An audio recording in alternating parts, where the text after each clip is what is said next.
greatest tragedy of human existence.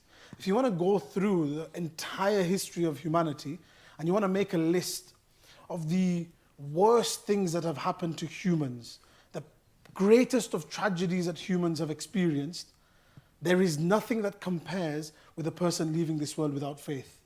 Because that tragedy ends and a person is rewarded because of that tragedy. But leaving without faith is the greatest tragedy. From now till the day of judgment and from now till anything that's ever happened, the greatest tragedy is to leave this world without faith. With that in mind, we have to appreciate that this is why we have to engage with the Quran and the word of Allah. Now, I'll give you a bit of a backdrop to give you an understanding as to why we're discussing what we're discussing now. You'll be aware that for the last few years, I've been teaching Surah Yusuf. And I've been doing a tafsir on a weekly basis of Surah Yusuf. We started in 2021 and we're coming to the end of it now. I've reached to 100 verse 100 and we've got about 10 verses left. And as I started this journey, I thought it would just be a tafsir study for myself. But looking at the tafsir works of the different scholars that exist, I was blown away with the kind of social references and the things that I can take on a personal level in my day-to-day life from Surah Yusuf. That was absolutely fascinating for me. And so then I thought to myself, well, I want to start exploring all of the other great prophets and I want to put their stories together and see if I can look at it from a Quranic perspective. So recently in our advanced Islamic studies class we have in London, I was speaking to the students and they raised some questions on LGBTQ, the movement, the agenda and some of these things.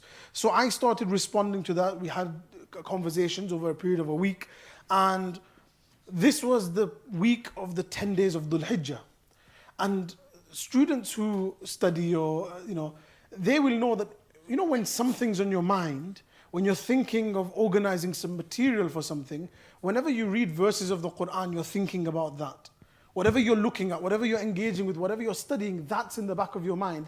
And you're putting together your thoughts with that in mind. When I was then putting together some thoughts on the 10 days of Dhul Hijjah, I thought, let me look at the legacy and the life of Ibrahim alayhi salatu wassalam.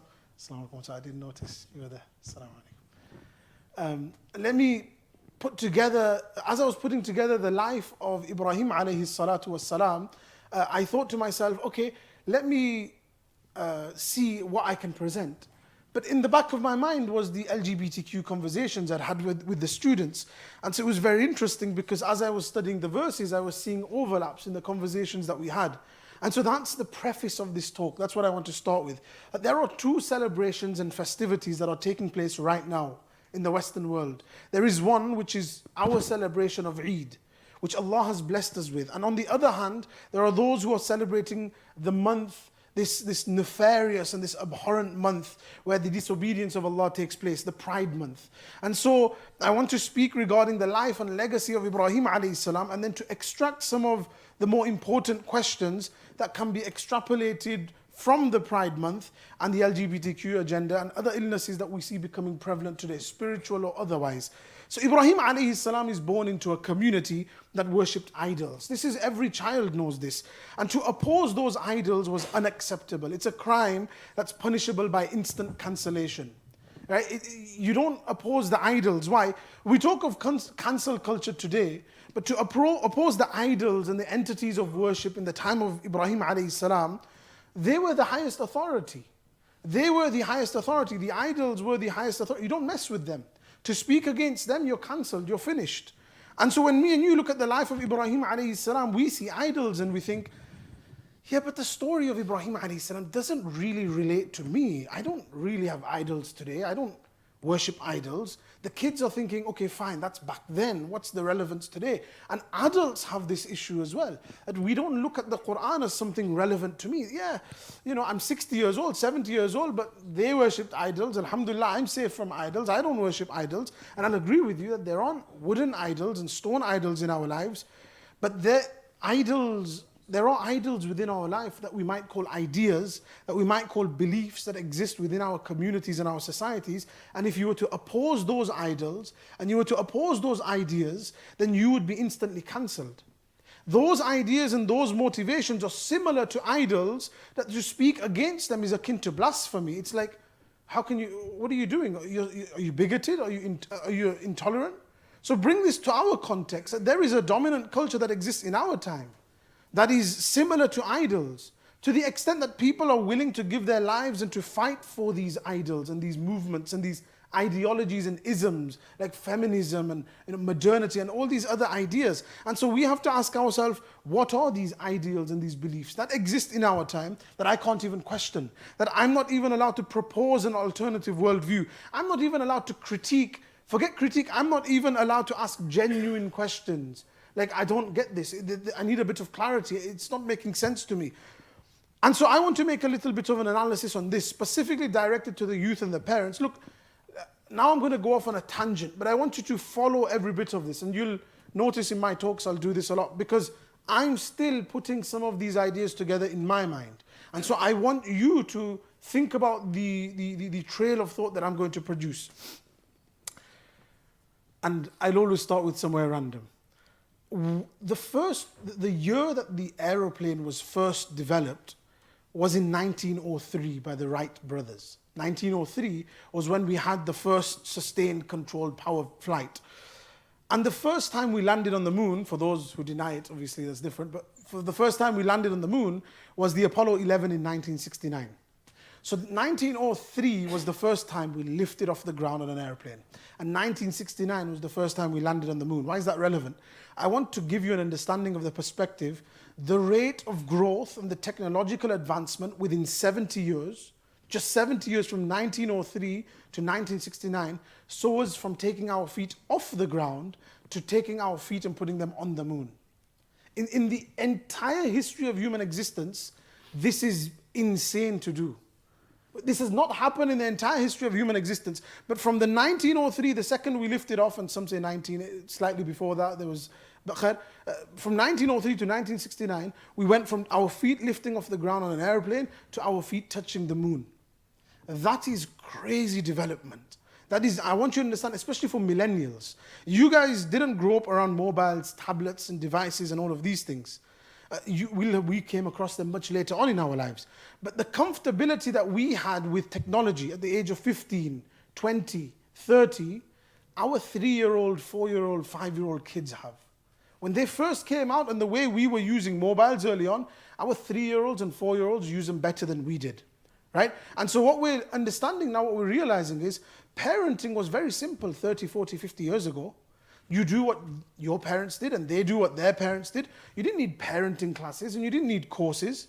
And I've heard this from elderly people, that why do we need a parenting class? Why do we need a course on parenting? You don't need to know how to raise your kids. You don't need to read this many books on what I feed my kids and this and that. But why has that become the case? Because the rate of change in those previous years was very minimal. You didn't see much change. If you go back 100 years, 500 years, that 500 years and 1,000 years looks very similar. But if you go back 10 years and you look now, there's a big difference in the 10 years. We are living in a time right now that the rate of change is so fast that parents today don't have a case study to base their parenting techniques off. Parents can't just copy what the previous generation did. It's not as simple as that. It's easy to say, our parents did a great job. But it's a complete different context. And this is where it's brand new territory. And I'll go a step further and say even scholars and students, they are struggling. Scholars and students are faced with questions that classically they would have just been fringe discussions, something that's discussed on the side. But they were explored as theoretical discussions and ideas, but they weren't fleshed out the way we need to today. We're in very new ground and brand new times, to the extent that the effects of social media, we still don't know what the effects will be, because we're very early on. We'll find out in 10, 15, 20, 30 years, once we have a single generation to analyze. I mean, we have some preliminary studies, and they're not very positive, they don't look very good, the impact of social media, but the data is still emerging. Now again, I'm developing these ideas, so it might seem a little fragmented, but I want you to, I'm going to mention a point here, and then I'm going to join it onto another point. Allah grant me tawfiq. So we've laid these ideas. Let's shift over to the LGBTQ movement. So we now have a phenomena that is growing where people identify as a different gender. Now, we're not here to mock somebody. We're not here to make a joke out of it. And you'll see that I'll mention certain things. But for me, I'm very interested in having an academic conversation on this. A very serious discussion to see if we, especially as the adults, we can unpack some of these thoughts. So this is the first time I'm formally presenting these thoughts. What we have are biological markers. And what I mean by biological markers are markers such as age. Age isn't something subjective. You select a framework, either a lunar calendar or a solar calendar. And you will determine, if you take the solar calendar, which most of us do, the Gregorian calendar you can call it, the way we approach it is, every time the earth makes a complete rotation around the sun, that's 1 year. If you've lived on this earth where 30 rotations have taken place, you're 30 years old. If you've lived for 30 years and you come out and claim that you're 7 years old, that's an absurdity. Now again, my objective isn't to laugh at this. My objective is to very seriously have this conversation. And if somebody was to, it's irrational to say that this biological marker I'm going to ignore and I'm going to arbitrarily suggest and present an age that I want to have, a subjective age. Similarly, another biological marker is ethnicity. You can identify through your DNA and you can do genotyping where you can find out your ancestry composition. So, you can find out how much of you is European, how much of you is East Asian, how much of you is North African, and you can determine what percentage you have and what your composition is made of. If I'm 100% white, I can't claim to be of black ethnicity. You might say I feel more comfortable with the black community or whatever, but you can't identify as black. That's a biological marker. You can't do that. That's an absurdity. Amongst those biological markers is sex. If you have XY chromosomes, then you're a male. And if you have XX chromosomes, you're a female. Now, yes, let's be realistic. There is a minute percentage of individuals that are intersex. Scholars have discussed them in quite some detail. That's not what we want to touch on today. Now, with that foundation laid, so we've laid two foundations. Time is moving extremely fast. That's the first foundation. The second foundation is there are biological markers. Now, just as we would question an individual coming in and saying, I'm 30 years old, but I identify as a 7-year-old. Or if we would question a white person claiming to be black, we have every justified reason to question this individual who's claiming that they are something contrary to their biological sex. I'll take it a step further because we have to look at this in the, kind of the wider view of everything. You'll find on YouTube and places like this where you've got Piers Morgan and other individuals who are well-known individuals, they are coming on and they are quite brashly speaking against this. And he's coming out with a comment, for example, if you can identify as a different gender, why can't I identify as a cat? Why can't I identify as a different animal? Now again, my objective isn't to laugh at this. I understand it's absurd, but I want to keep the conversation to see what does he mean by that and what can we understand? Well, a cat has biological markers too. Its DNA is very specific. It has biological specifics such as an adult cat has on average 30 teeth, whereas a human being has on average 32 teeth. Humans have hands and cats have paws. This is not a small thing, this is a fundamental thing which makes a big difference. Try interacting as a human being with paws. You'll struggle, right? A female cat can become pregnant as young as 4 to 6 months of age. That's a biological thing. There's a huge difference between a cat and a human being. But you see how the biology of cats is completely different. What we're learning is it's absurd to say you're a cat. Why? But what's the only thing stopping me and you from saying I'm a cat? It's biology. It's biology. There's nothing, and from the liberal perspective, they will say, well, you can identify as what you want. You can identify as what you want. But from a biological perspective, you have to remain consistent. You can't ignore these biological markers. A child will scoff at you if you say, I'm a cat. It's absurd. There are biological markers that you have to follow. As humans, we can't ignore them. But the question then comes is, okay, why do you care? Why does your religion care so much about this? If somebody identifies as what they want, what's it to do with you? And this is often the biggest concern that people have. If it's not affecting somebody else, why can't we just live and let live? You guys do what you want and let us do what we want. So let's think about this. Because these things are very early days. Like I said to you, we're in brand new times. So we can't look at 50 years back and say, well, what happened there? That can happen here. We don't know what the results of this can be. So if I as a grown man, let's think about this now. If I as a grown man identify as a 7-year-old, I ignore the biological markers. Can I sit in a classroom of 7-year-old children? And that's a very serious question, because we're already talking about entering a different biological marker, entering into spaces of a different biological markers, whether toilets or whether this or whether that. So can I as a 30-year-old, as a 28-year-old, as a 50-year-old, identify as a 7-year-old and sit in a classroom of 7-year-old children? And then what if I then identify as a girl at the same time? And so then can I attend a girls' school and sit in a classroom? And then if I decide to start dating with somebody in my class, well, I identify as this age. And this isn't a joke, this is a very serious conversation. The reason we can't play with biological markers is because it will cause a breakdown in society. I identify as a cat, so then do I have to legally pay taxes? Do I have to do this? Do I have to do that? What are the ramifications on me? Is it just a personal decision? Or is there legal ramifications? Because if you're teaching it in schools and you're teaching it in establishments and organizations where, universities and things like this, then that means there's a legal ramification. If legally you have to teach it, then there are legal ramifications. But are there legal ramifications for this? And if there isn't, then these are questions that are worth asking and exploring. Right? We don't have the answers, but we can ask these questions. And again, this is where the absurdity stems forth. Islam has a very clear position and stance on these. You are grateful for the biological markers that Allah has granted you. You are appreciative of the blessings of life. What Allah has given you, whether Allah puts you in a male body, even if the world around you hates men, and if Allah puts you in a female body, and if the world around you hates female, you make do with your circumstances.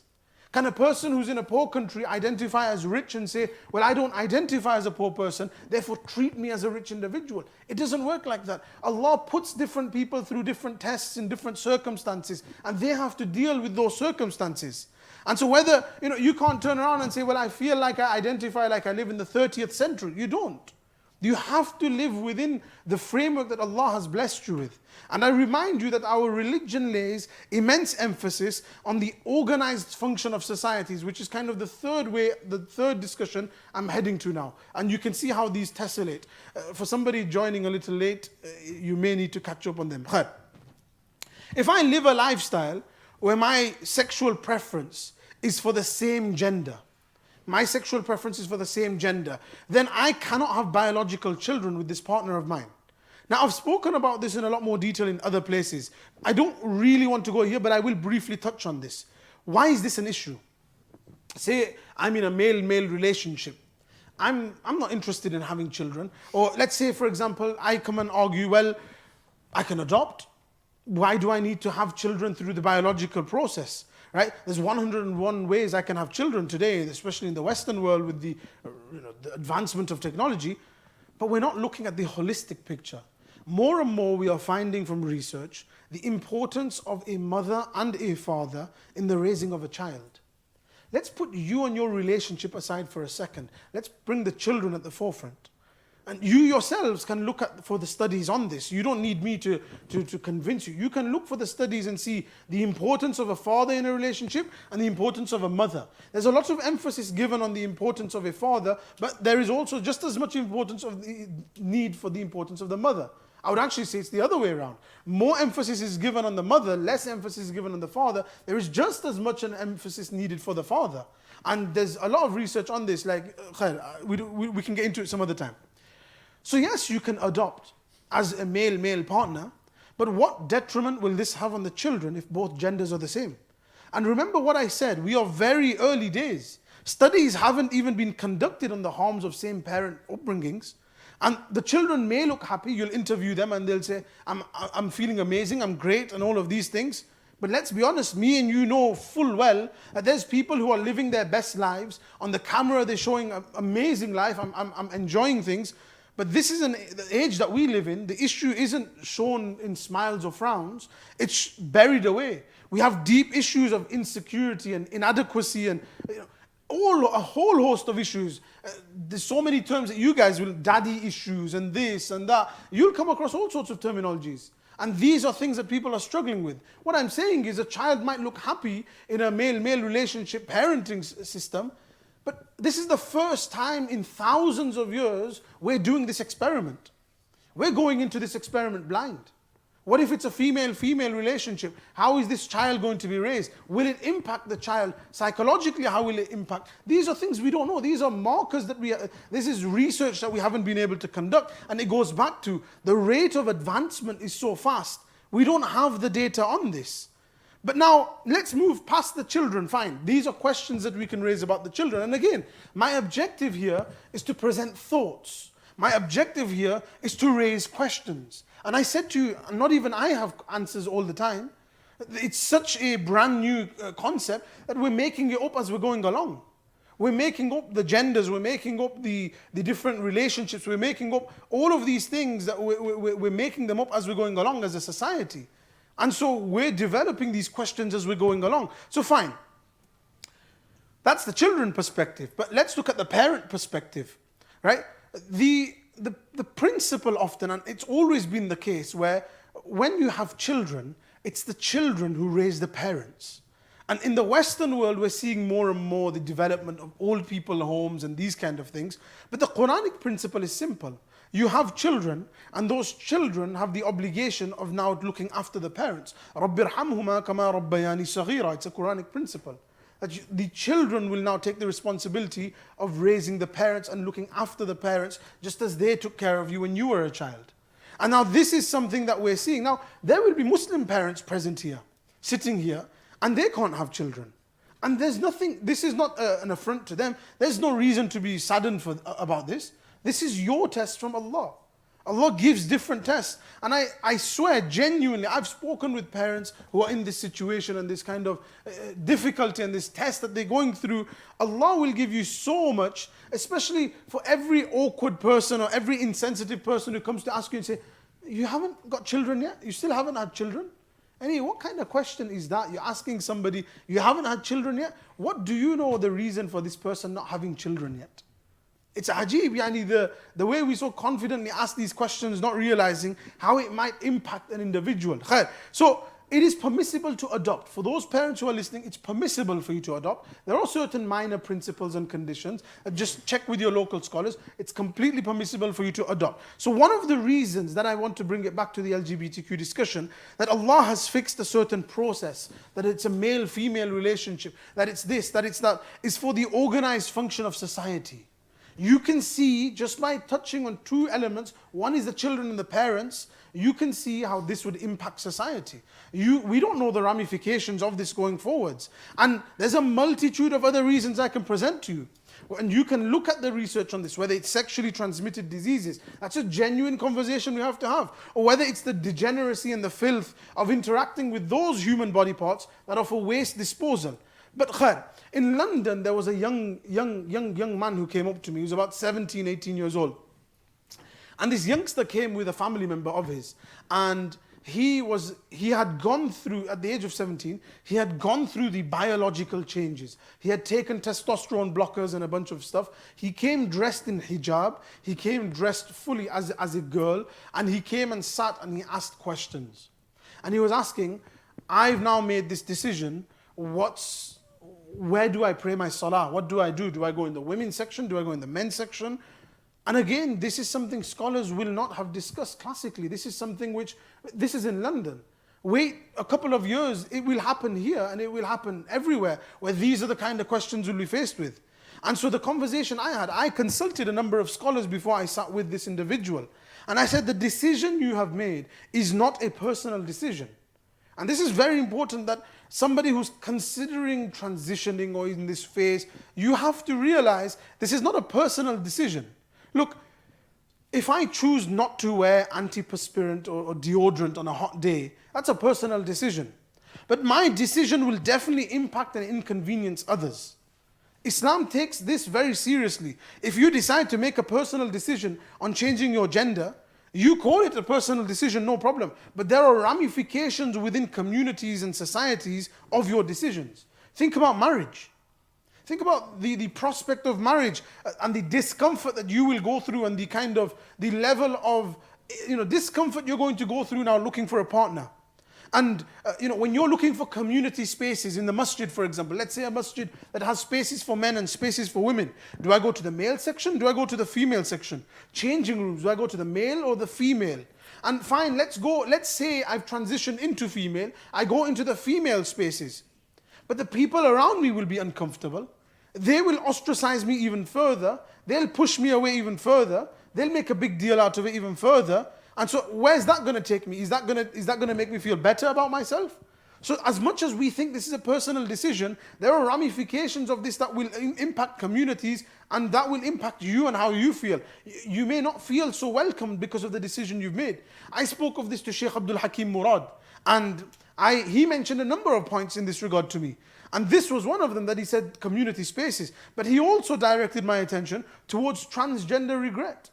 That this is on the rise. There's a leading to suicide, where somebody in the like when we're young, we make some crazy decisions. We make the worst decisions that we don't think with our minds. We're just thinking with our desires and our impulses. So the decisions that we make as youngsters, if you were to hold us to task for the rest of our life, none of us would be, we'd all be criminals. And we can act in front of our children that this is how you're going to be, but we know what our pasts were, right? And so what we have to understand is this is now leading to suicide. This transgender regret, that you've made physical changes that you can't go back on.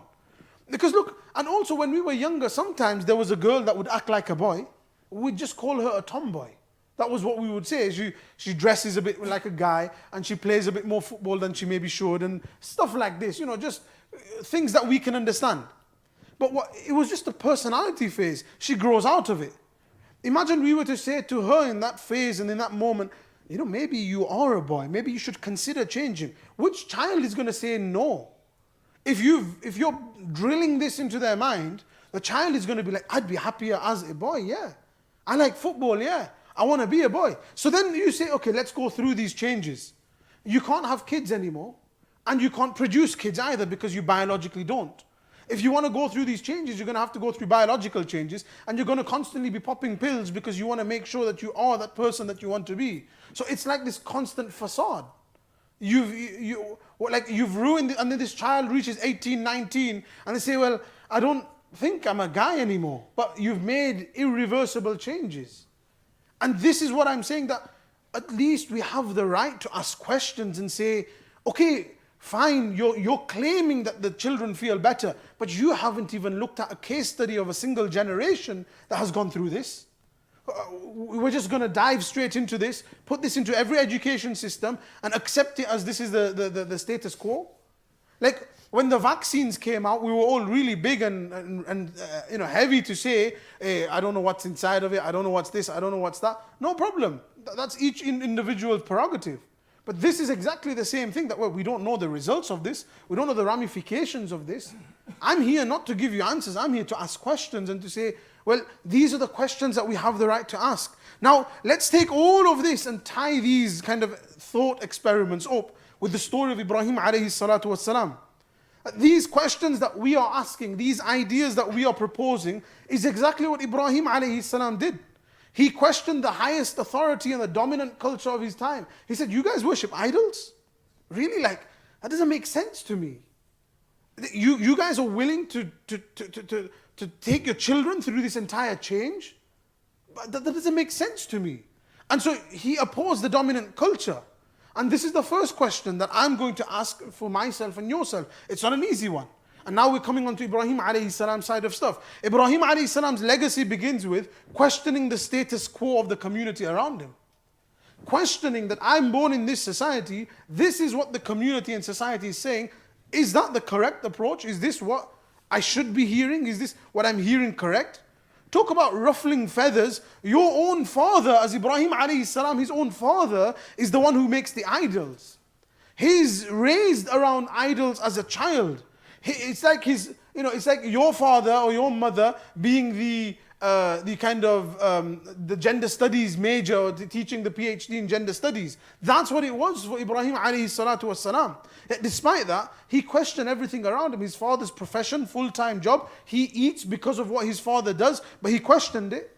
And Allah shows that you want to know why we're speaking of Ibrahim alayhi salam today? You want to know why we do the sacrifices that we do? You want to know why millions and millions of people and billions of people have a hope to go for Hajj? Why we commemorate Ibrahim alayhi salam today? Because he didn't care about being cancelled by the community. He cared about not being cancelled by Allah.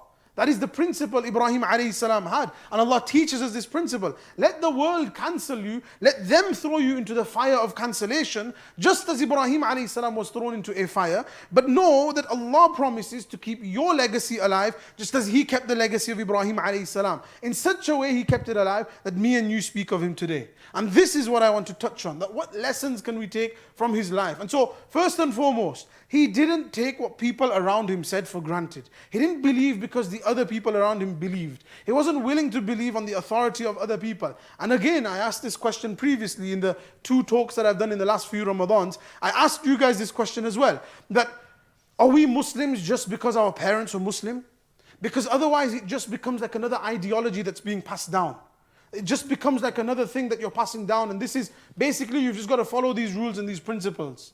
And you don't have your own reason to believe. And we haven't studied this religion. We haven't found the conviction. And it sounds like a crazy thing to say to a masjid in Preston, that we haven't studied our religion. But when I say something like this, I start as simple as the 99 names of Allah. Not memorizing the 99 names of Allah. How many of us have understood the 99 names of Allah? How many of us know what each name means? Because there's only one introduction you're going to get of Allah, and that's from Allah Himself. I can introduce you to somebody in this room that sat here, because I might have met them. And then somebody else can introduce you to them. But nobody can introduce you to Allah except Allah Himself. Because nobody knows Allah except Allah. So whatever the Prophet ﷺ knows about Allah is from Allah. Whatever any of the prophets were given about Allah is from Allah. So if Allah tells me 99 names, and I just suffice with memorize it, make a nasheed out of it, that's it, I've done my job. If I don't know what these names are, that's why I say to you, how many of us know our religion? How many of us know the names of the creator of the entire religion is based on monotheism, the belief in one God. And if we don't know who that one Allah is, forget the prophets, forget the Quran, forget anything that comes after that. We don't know Allah yet, and we're talking big about X, Y, and Z. This is why I bring it down to this, that if we don't know these things, our children who are now going to be faced with all of these things, what rusukh and what grounding do you want from them in their faith if we don't know the names of Allah, what they mean, how we can interact with these names and all of these things. And this is why I go on and on and on and on. We have to raise that level of education. We have to raise that level of education. It's not, yes, translations of Quran help. You need to study Arabic as a community. You need to teach Arabic as a community. You need to engage with the Quran on a deeper level.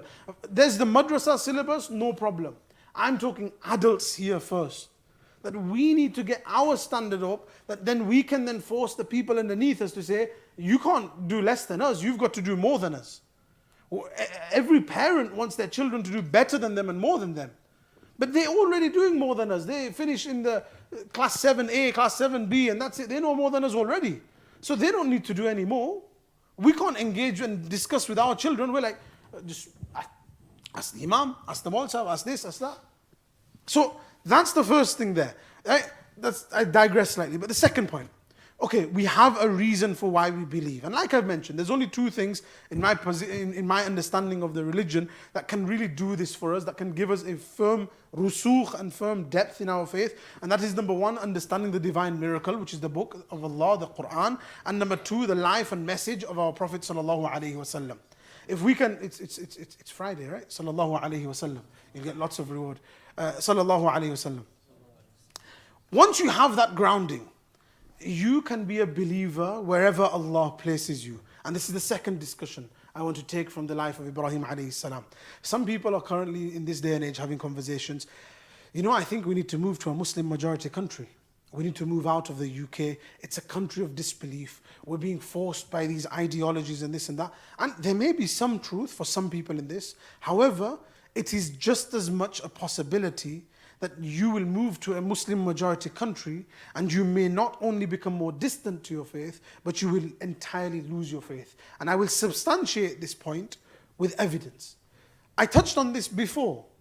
Take the lives of the greatest prophets. Within their homes, Allah sometimes placed turmoil. They themselves were pristine, but Allah sometimes placed turmoil within their homes. The likes of the great Prophet Nuh alayhi salam. His own son left this world without faith. And can you imagine a prophet raising his child in the most perfect way, and then that child is devoid of guidance, and you think to yourself, what just happened there? You know, and this is why I say, if you know of a child, if you know the son of somebody or the daughter of somebody who isn't religious, be very careful when you open your mouth and say, the parents didn't raise that kid right. Or the parents probably did this right. Or the tarbiyah wasn't done properly. Or that wasn't done properly. Because you raise a finger at them, you better raise a finger at the prophets. Because Adam alayhi salam, one of his children killed another one of his children. Yaqub alayhi salam, one of his children threw Yusuf, threw a bunch of them, threw Yusuf alayhi salam down the well, and they are saying, Uqtulu Yusuf. If me and you were to write the stories of the prophets, we'd hide it. But not Allah. Allah's teaching me and you a fundamental lesson. What's Allah teaching me and you? Allah is teaching us that you can be born in the home of a prophet. But if you do not make an effort for guidance yourself, guidance will not be given to you. In the Quran, the word ihtada means to commit to guidance, to make an effort for guidance. Man ihtada innama yahtadi li nafsih. Whoever commits to guidance and makes an effort for guidance, Allah guides them. Allah doesn't guide anybody and everybody. It's your commitment to guidance that Allah guides on. The youngsters sat here and the adults sat here. You can't force guidance to your children. You can't drag your children to the masjid and perform your salah and that will be how they guided. No, you need to give them those reasons that these are your reasons for faith. This is why your Allah loves you. This is why you need to worship Allah. Man ihtada innama yahtadi li nafsih. You have to commit to guidance first and foremost. If you don't take that first step, nothing can happen.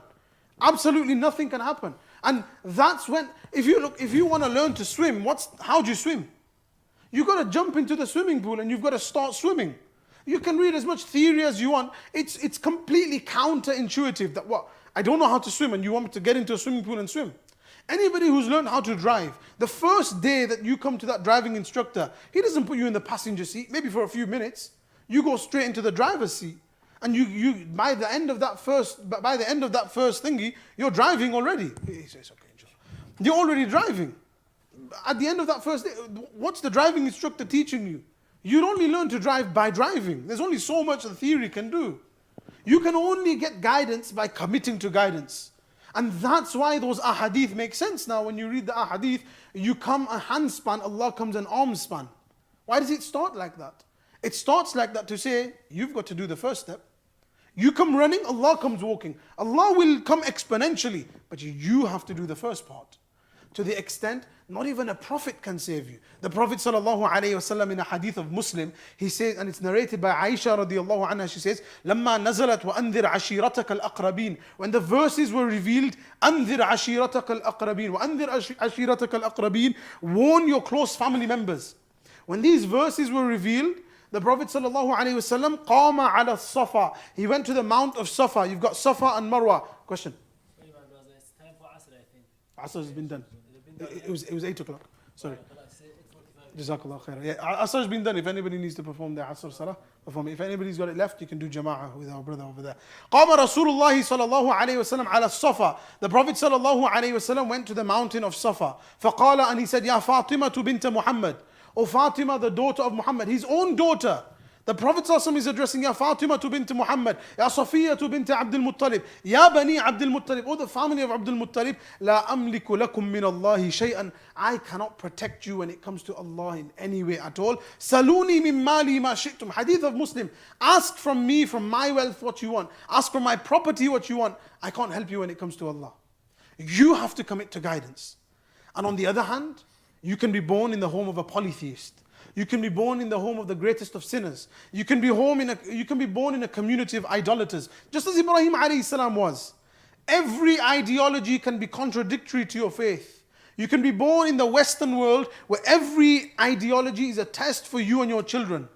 But if you have developed depth and conviction in your own faith, as parents, and you are able to direct your children to arrive at the very same conviction of faith, then you and your families will thrive and succeed in this world and the next. It doesn't matter where you are. And we learn this from the life of Ibrahim alayhi salam. I will keep reminding you, we have not started the life of Ibrahim alayhi salam yet. We are still looking at the context of what he was born in. Look at the relevance of the stories of the prophets. We haven't studied the stories of the prophets. We haven't studied the Quran and engaged with the Quran. The Quran is a social commentary on our every day-to-day life. You think when we have confidence in the Quran as being the divine miracle, that this is the book till the day of judgment, that you don't believe and have the conviction that this will be a commentary of every time and era to come for every person to step on the face of this earth? You think Allah hasn't made it that He created us and knows exactly what each person will require from this book? Every letter is precise. And study, and this is why I say to you, if you haven't, one thing I'll direct you towards for this that I feel I benefited immensely from is the Tafsir Surah Yusuf series. That Surah Yusuf series, ask anybody who's sat here, maybe Saeed or myself or somebody, I'll send you a link and you can get the entire series. It's literally the audios and you can listen to them. Just give yourself an immersion, listen to 5 of them, and if you don't like it, then message me. And then I'll sit with you and I'll deal with you. But I'm not on about, and again I remind you, it's not because it's my tafsir. It's the tafsir of what the scholars have presented. This is what the classical scholars have mentioned. It's the way that you understand the book of Allah. It's ahsanul qasas. You know, sometimes I'll go into a library looking for a book, like just a normal novel or something to read. And so I'll ask, the librarian or something, what's like a famous book at the moment? I'll go on Google and type in famous book at the moment or something like that to read it or something like that. I'll inquire from the individuals. Allah mentions regarding Surah Yusuf, ahsanul qasas. You can bring any story you want from now till the end of time. It is the best of stories.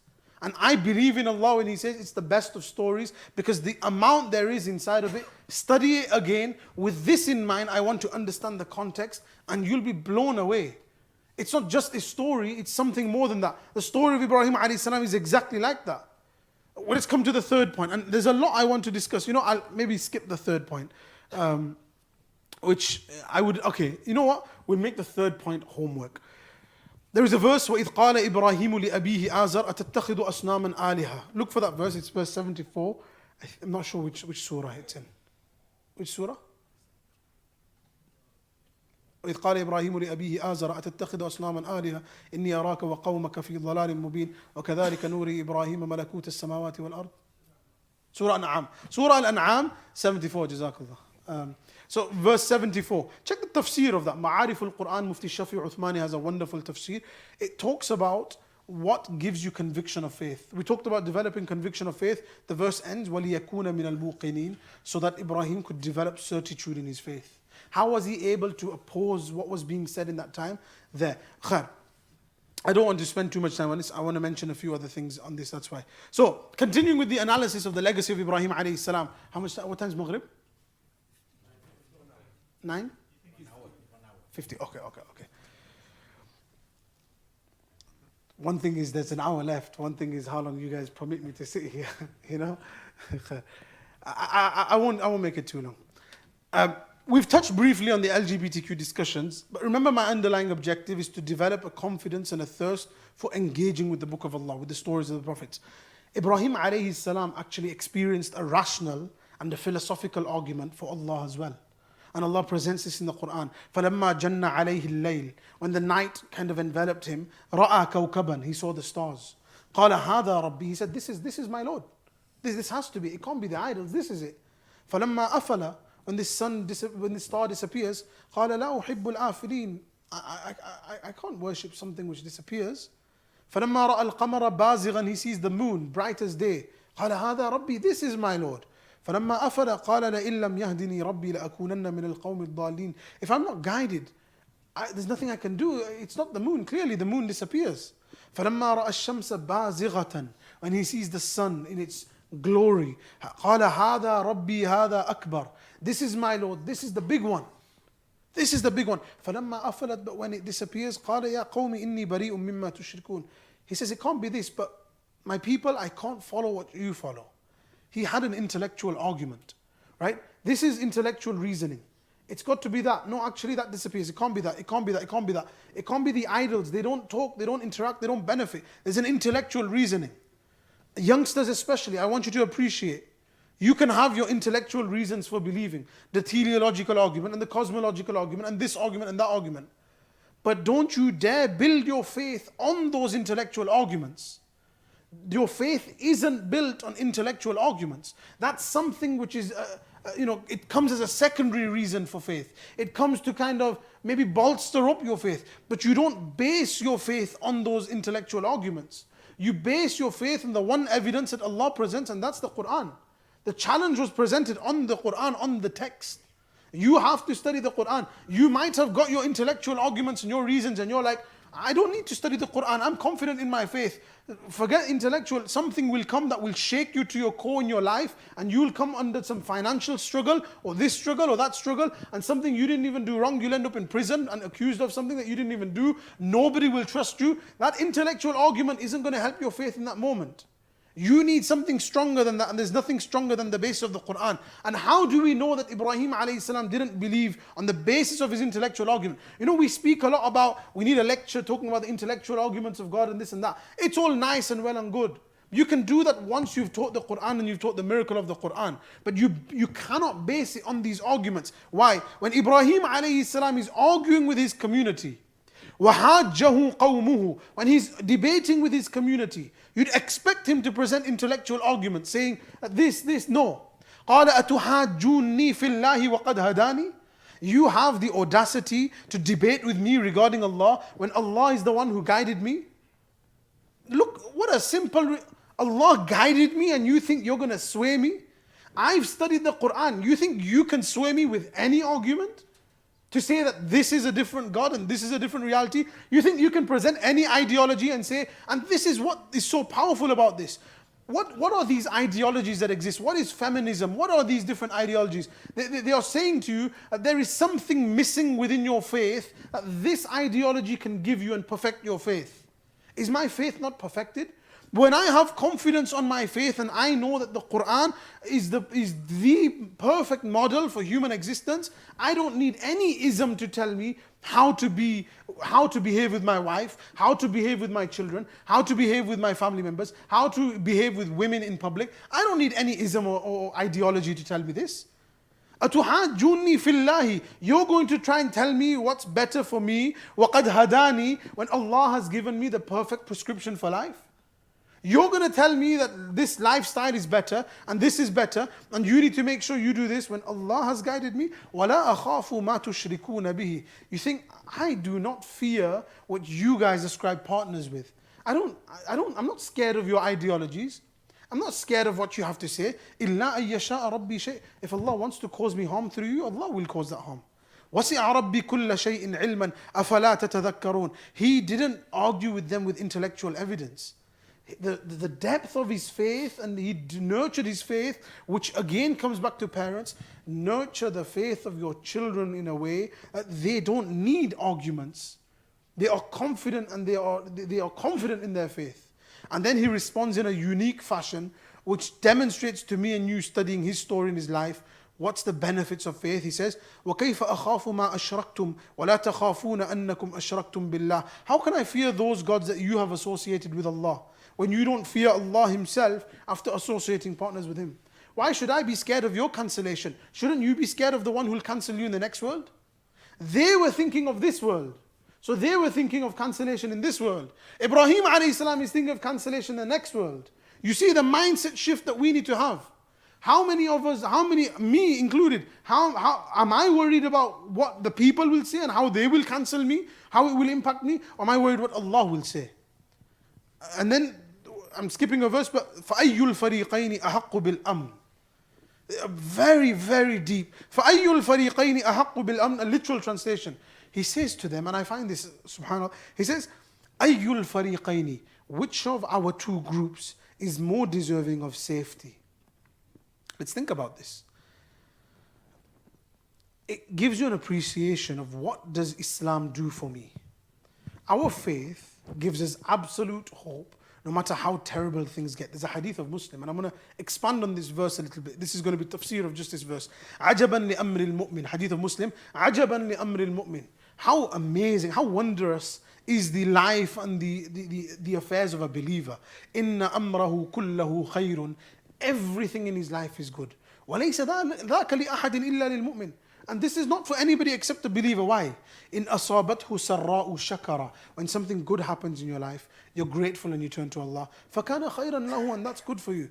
No, in أَصَابَتْهُ ضَرَّاء. When something difficult happens, financially you're struggling, when the kids aren't behaving the way you want them to, when everything's turning, you're struggling to pay for the bills and you're struggling with this. When أَصَابَتْهُ ضَرَّاء. When something hard happens, صَبَرَ. They are patient. They continue relying on Allah. Allah, you put me in these circumstances. I cannot pull myself out of these circumstances. It's you that will pull me out. What a beautiful thing faith gives you. Allah, it's you. فَكَانَ خَيْرًا لَهُ. This is good, whether it's something good, whether it's something bad. You're never alone. You're never irrelevant. You're never ignored. Allah validates your existence. Ibrahim alayhi salam finds himself as the loneliest person in existence. But he was never truly lonely. This faith gives you peace. A second benefit of faith is you acknowledge your dependence and neediness before Allah. Well, how is that a benefit? That I need Allah. Well, none of us are independent human beings. No matter how much wealth and influence you have, you're still dependent on others. You may have your own personal chef. Well, you're dependent on them for your food.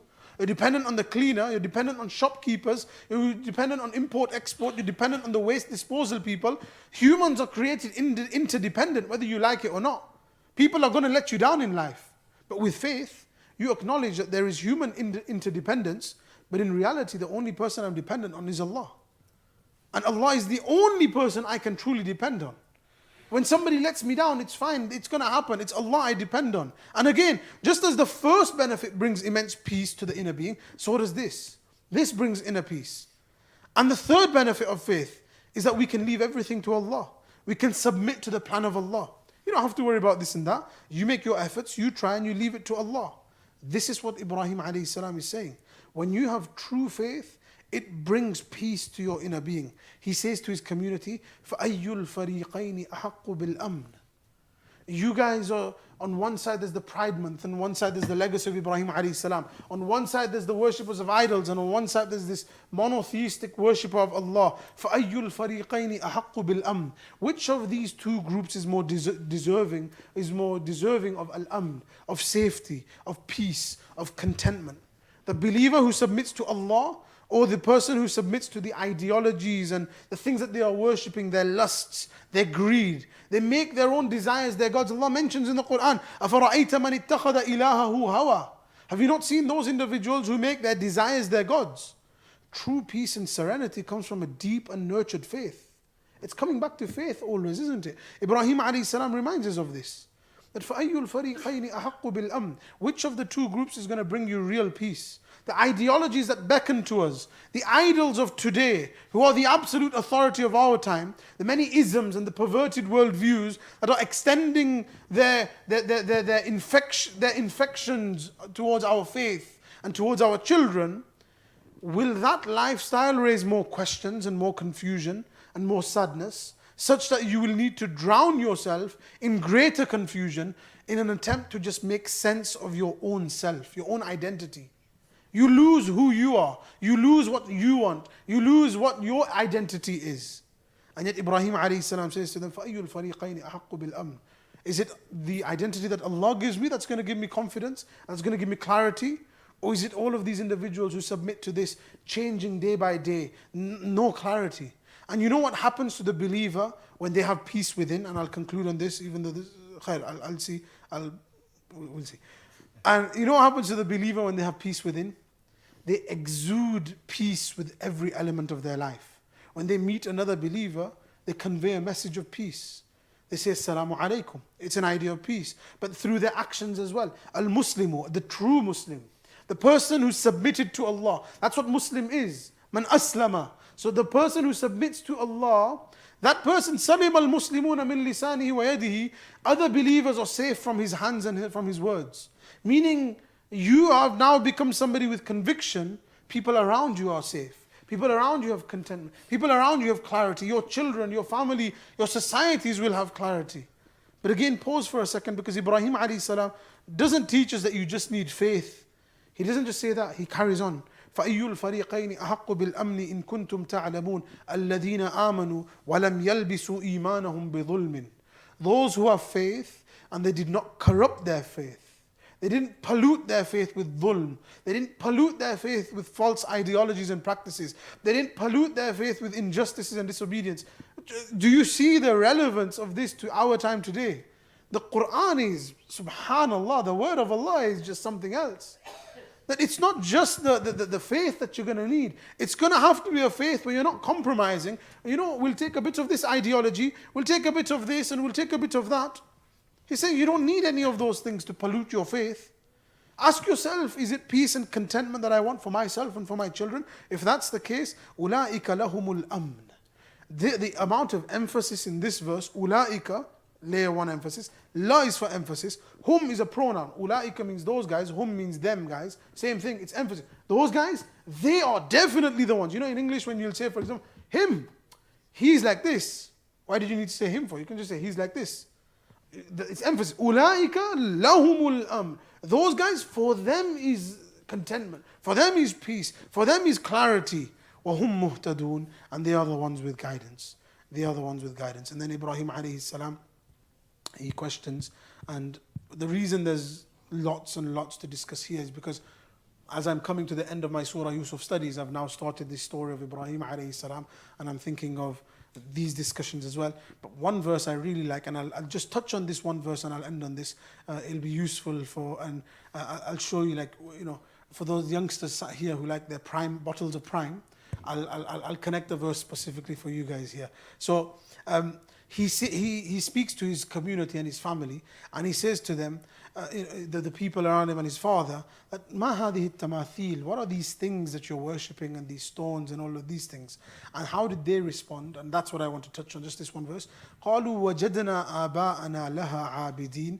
We found our forefathers worshipping these things. This is again the Quran, subhanallah, they claim that it was their ancestors. Who were the ancestors to them? Go back thousands of years. What did it mean to be ancestors?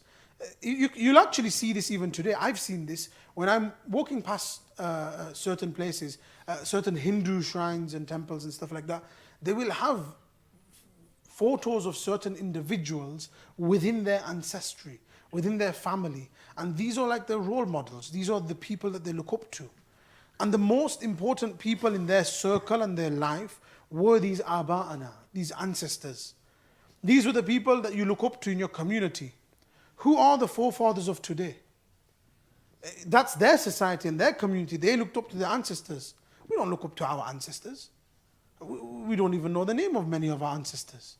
So who do we look up to today in the society that we live in? Well, we look up to the key figures such as social media personalities. We look up to the footballers and these kind of things. And these are the key figures and individuals who are pushing the next ideologies in our society. And so these are the aba'ana of our times. So what they do is the trend and the fashion of the day. They set the trends that we are also enamored by, that we are also, dazzled by.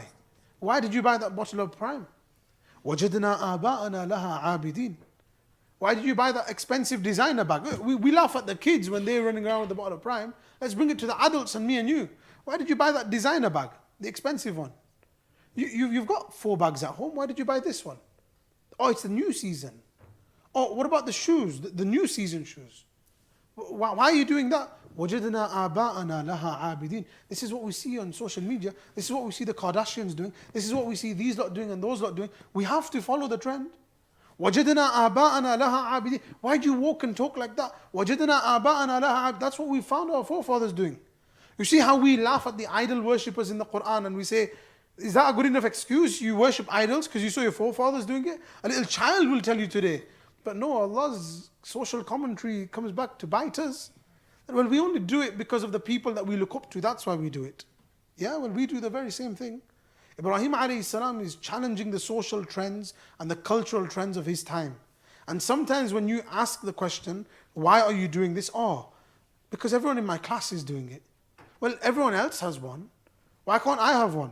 You're not going to have a mobile phone until you're 16. But everyone else has one. And so now you've got to question yourself, have you given them the identity of Ibrahim alayhi salam? Do our children know how to develop your own identity? Or will they just do what everybody else does? How do you argue to that? You can't, because it's the identity issue. As soon as a child says to you, but everyone else is doing it, I go, hey, so what? If everyone else jumps into a fire, you're going to jump into a fire? No. Is that the best argument we're going to present? Is that it? Identity you'll find through Ibrahim alayhi salam's story. If you give them this identity, that you have to question the things around you. You have to become questioning. Ibrahim alayhi salam is challenging the social and cultural trends of his time. And so, the children don't realize that there's a huge budgeting market that goes into ensuring that the products that you think are cool, they are kept cool and trendy, and it keeps changing. So you have to keep getting the newer version and the new flavor and the new this and the style of the bottle. And those who laugh at the prime bottle, pause a second and introspect, because me and you do the same with our designer clothing, making sure that it's of this season and it looks like this and that. We make sure that we post that selfie that shows. And again, I'm not talking halal haram. You'll find rarely will I discuss fiqh, because I'm focused here on social ills and cleaning up the mess that we've made for ourselves. I'm not interested in telling you what's the halal and haram. You've got your local scholars to ask for that. I'm here to discuss on these social ills. That taking the selfie of the food isn't the issue. The issue is what's behind that. That, oh, well, this person went out to eat and I've not posted for a while, and maybe I just need to show that I'm having good food as well. And you probably didn't even like the food, but you've just got to post it. And this is what the Quran does. It takes those uncomfortable truths that we're so scared to tell each other, and it tells you this, but it tells us through the Quranic words that, وَجَدْنَا آبَاءَنَا لَهَا عَابِدِينَ. We would just read a translation of that. We found our ancestors doing this and we just move on. But Allah wants us to introspect. Allah wants us to do tadabbur on these verses. And so khair, there's other verses as well, but we'll stop it there inshallah. May Allah subhanahu wa ta'ala give us a tawfiq. Again, this isn't the complete package, as you can tell.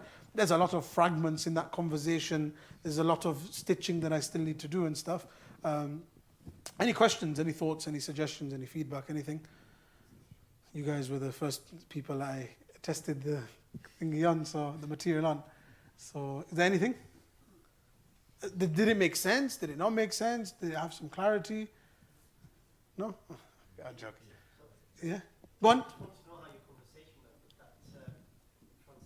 Yeah, with that transitioning youngster, it was a very difficult conversation. And one of the things that I spoke to a number of scholars, I spoke to some of my teachers, and some of my teachers, when I asked them, one of my senior teachers that I asked, he just looked down and he just went, Toba, Toba, Toba, Toba. Mufti Amir, kya samjhaye? What can we even say to this? And this is why I'm saying even scholars don't know how to react to this. We're thinking the scholars will have the answers to this, but the only place you're going to find these answers is in the Quran and developing an identity and this and that. But everybody's reeling, and that's why I said that whole, where I started from a random place of 1903 to 1969, the development and the speed at which things are progressing, that's just incrementally and exponentially progressing. And so now the questions that we're faced with, we can't look back and say, well, what might have we said 10 years ago? Because it's a completely different ball game. The technology that exists today, and when we were younger as parents, we would have been like, watch, I'm going to be the cool father who understands my kids and this and that. We don't get them. When for us it was playing games, for them it's watching somebody else play a game. It's like, some people can't get their heads around it. And so to that youngster, one of the things that I was told by some of my teachers, I mentioned one, like Professor Abdul Hakim Murad, he mentioned, and some of my Darulum teachers, etc., and they said that this person needs to understand that they put themselves in a very difficult situation. And this is a very uncomfortable conversation to have, but I'll give you an example. If somebody comes to me and says to me, I was involved in a relationship with a girl and now she's pregnant, can you give me some dua to end the pregnancy or something? It doesn't work like that. The first thing I will say to this person is, you have to understand that there are consequences to your actions. You've done something, you will have to live with the consequences of those actions.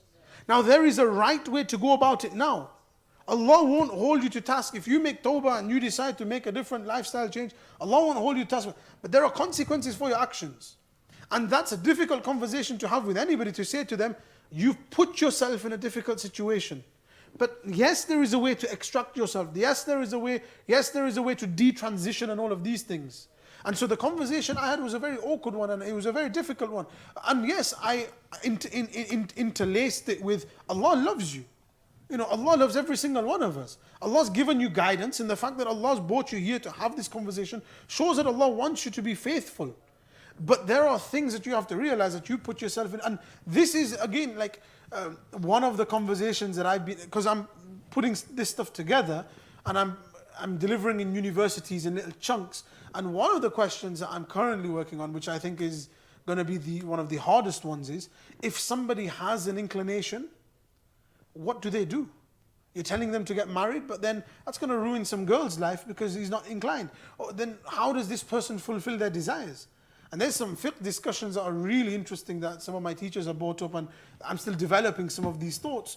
And that's why I'm going to speak to Ibrahim afterwards to hopefully not let the live thingy be on. Because once I've developed, then we can rethink it. But I want to make sure that everything is, like watertight, inshallah. But it was a frank conversation, and I said that, look, I'm not here to tell you, what you might want to hear, but I'm definitely here to tell you what you need to hear. And I raised a lot of the questions that I've raised today. That it's not going to solve many of your issues. You're going to put yourself into a lot more discomfort and a lot more difficult situations by making this move. And you're 17. Like 17, bro, what did we know at 17? It's like I thought I knew my favorite chocolate at 17. I don't know anything at 17. We constantly change, right? Ask an adult who's 40, 50, what's your favorite food? And it's just changing constantly. How can I make a decision, which is a biological, life-changing decision at the age of 17 in our context today? If you're talking back in the days where 17 was like, fully fledged adult, you better have a couple of children by now. That's different. But the 17 of today, especially when we're infantilizing, I don't know what the word is, but we're making children like infants. They reach the age of 24 and he's still a kid. He's still, and if that's where we are, and at 17 we're telling this, biologically your brain doesn't complete developing until the age of 23, 24, maybe 21. Do you know what it is, eh? 21, 24, do you know the number? When does your brain stop developing? Okay. He was in school with me and he's the Oxford graduate, so I thought he'd know. But, it's like, it's like, so that's why the reason I know that is because there's a lot of research on taking drugs and narcotics and stuff like that, and they say taking it before the age of 24, 23 or 22, or one of those ages, it's very damaging because your brain is still developing. So you're still developing as a human being, and your brain is still developing. You're still growing, you still haven't hit your final growth spurt. And you're going to make a decision which is going to impact you for the rest of your life. For me, it's not a case of, terrorizing a community. For me, it's to speak to this community and say, we need to think deeper about the decisions that are being made. It's not as simple, and there is depth to it that, Allah has told us something, we have to trust it. But if we aren't at a place where we can trust Allah, there's a few issues there that we need to assess. And that comes from me trying to put together these two things. One is from the Quran to show you what the miracle of the Quran is, but then to also contextualize it and show you these are a lot of questions that we haven't thought about. And that's really my objective. If you go back and listen to my previous last 2 Ramadan talks here that I've done, I don't really talk about anything other than tafsir and Quran and trying to get people to connect to the Quranic miracle, And it comes down to those two things. With the children, develop and nurture their faith. It was Shaykh Ilyas Kandelwi, rahmatullah alayh, he was sat among some of his students and some scholars, and he said to them, what do you think is the reason Muslims are struggling with their faith? If I was to ask you guys seriously, what percentage of Muslims perform 5 times salah? I'm not talking masjid. I'm talking what percentage of Muslims perform 5 times salah across the globe. What's a rough number you might give? 20%, 20%, and we don't even know. It could be 30, it could be 10, it could be 20%. And 5 times salah, that's the fundamentals of faith. So we already accept that we're in a crisis of sorts. So Shaykh Ilyas is thinking, what's the reason that we're struggling with our salah as an example? And people gave different answers, people gave really good answers, and he concluded with my genuine kind of analysis of this, and he interacted with people across the ummah for a lengthy period of time. And you know what scholars and students do is somebody comes with a problem and they give him a solution. And once they give him a solution, what should happen is that person should stay in touch with that scholar. And they should say, the solution didn't work. I tried it for this many weeks. And then they'll tell you something else, and they'll tell you something else. And it's like a doctor. Sometimes that solution isn't the issue that you're facing. So Shaykh Ilyas was somebody who was interacting with people on a day-to-day basis, and he was providing solutions. He was like this pharmacist who's saying, try this, try this, try this. And with experience over time, this is the miracle medicine. This paracetamol, it works for everything. Right? So you learn that. Shaykh Ilyas, rahmatullah, he comes and what does he say? He says it's simple. We have lost the conviction in the rewards and the consequences that Allah has promised. Think about this, really, really deep. You go to work every single day, weekday, 9 till 5. If you had conviction that this guy's not going to pay me, you're not going. You only go to work because you know at the end of that month I'm getting paid. It's conviction.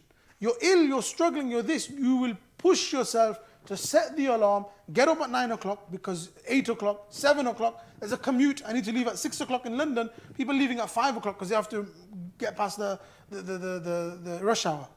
People leaving, why? They have conviction.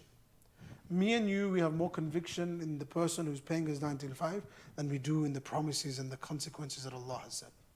And so because of that, salah is difficult. Salah is difficult. It's such a simple thing. It comes down to developing faith. And that's what the focus is here, the nurturing faith thing. The concept of developing faith such that when you read that Allah's going to give me this, or the consequence of this is this, it motivates me and encourages me and pushes me. I'll do this no matter what. No matter what happens, I'll do this. That's how you develop that. And that's why sometimes you have to bring it back to basics. You have to find a book which talks about the virtues of salah. And you have to learn from the basics, and this sometimes you have to do at the age of 60. Sometimes you have to reach the age of 70 and you have to start now reading the virtues of salah. And you're like, I learned salah 10 years ago. I perform more salahs than you can even probably, you've performed in your lifetime. But you sometimes have to take it back to basics and you have to renew that.